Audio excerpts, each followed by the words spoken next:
ಇವತ್ತು ನಾನು ನಿಮ್ಗೆ ಒಂದು ಸ್ವೀಟ್ದ ರೆಸಿಪಿ ಹೇಳ್ತೇನೆ ರೀ. ದೇವ್ರ ನೈವೇದ್ಯ ಮಾಡೋಕ್ಕೂ ಭಾಳ ಶ್ರೇಷ್ಠ, ಭಾಳ ಈಸಿನೂ ಐತಿ.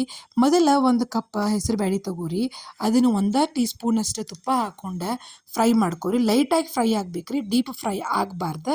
ಮತ್ತು ಫ್ರೈ ಮಾಡ್ಕೊಳ್ಳಾರ್ದನ್ನು ಕುದಿಸ್ಕೋಬೋದು ರೀ, ಬಟ್ ನಾ ಫ್ರೈ ಮಾಡ್ಕೊಂಡು ಕುದಿಸಿರ್ತೀನಿ, ಭಾಳ ಘಮ ಘಮ ಅಂತೈತೆ ರೀ.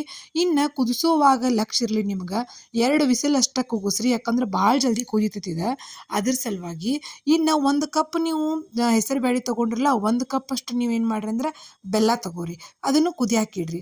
ಈ ಕಡೆ ಏನು ಮಾಡಿರಿ ಅಂತಂದ್ರೆ, ಅದು ಕುದಿಯಾಕಿಟ್ಟ ನೀವೇನು ಬ್ಯಾಳೆ ಕುದಿಸ್ಕೊಂಡಿರ್ತಿರಲ್ಲ, ಅದನ್ನು ಸ್ಮ್ಯಾಶ್ ಮಾಡ್ಕೋರಿ. ಇನ್ನು ಬೆಲ್ಲ ಎಲ್ಲಿ ತನಕ ಅಂತಂದ್ರೆ ಅದನ್ನು ಜಸ್ಟ್ ಕರಗು ತನಕ ಅಷ್ಟೇ ರೀ, ಇದನ್ನು ಮಾಡಿ ಬಿಸಿ ಮಾಡ್ಕೋರಿ. ಕರ್ಗಿದ ಕೂಡಲೇ ಇದೇನು ಸ್ಮ್ಯಾಶ್ ಮಾಡಿಟ್ಟಿದ್ದು ಹೆಸರು ಬೇಳೆ ಕೂಡಿಸ್ಬಿಡ್ರಿ. 2 ಕುದಿ ತನಕ ಅಂದ್ರೆ ಒಂದು ಕಡೆ ಪ್ಯಾನ್ ಇಟ್ಟು ಒಂದು ಟೀ ಸ್ಪೂನಷ್ಟು ತುಪ್ಪ ಹಾಕೋರಿ. ಹಾಕ್ಕೊಂಡು ಡ್ರೈ ಫ್ರೂಟ್ಸನ್ನು ಫ್ರೈ ಮಾಡ್ಕೊರಿ, ಡೀಪ್ ಫ್ರೈ ಆಗಲಿ ರೀ. ಸ್ವಲ್ಪ ಏನಪ್ಪ ಅಂದ್ರೆ ಡ್ರೈ ಫ್ರೂಟ್ಸ್ ಹಾಕೋವಾಗ ನೀವು ಬೇಕಾದ ಡ್ರೈ ಫ್ರೂಟ್ಸ್ ಹಾಕೋಬೋದು ರೀ. ನಾ ಗೋಡಂಬಿ ದ್ರಾಕ್ಷಿ ಅಷ್ಟು ಹಾಕಿರ್ತೀನಿ, ಮತ್ತು ಗಸಗಸಿ ಕೊಬ್ಬರಿನೂ ಕೂಡಿಸ್ಬೋದು ರೀ, ಭಾಳ ಟೇಸ್ಟ್ ಕೊಡ್ತೈತಿ. ನಾ ಸಿಂಪಲ್ಲಾಗಿ ಇಷ್ಟ ಮಾಡ್ತೀನಿ. ಇನ್ನು ಇವ್ನ ಹಾಕಿ ಒಂದೆರಡು ಏಲಕ್ಕಿ ಹಾಕಿ ಜಜ್ಜಿ ಅದಕ್ಕೆ ಕುಡಿಸಿ ಒಂದು ಕುದಿ ಕುದಿಸಿದ್ರೆ ಹೆಸರು ಬೇಳೆ ಪಾಯಸ ರೆಡಿ ರೀ. ಸೊ ಇಷ್ಟು ಸಿಂಪಲ್ ಐತ್ರಿ. ಇದು ನಿಮ್ಗೆ ಇಷ್ಟ ಆಗಿದ್ರೆ ಲೈಕ್ ಮಾಡಿರಿ. Thank you.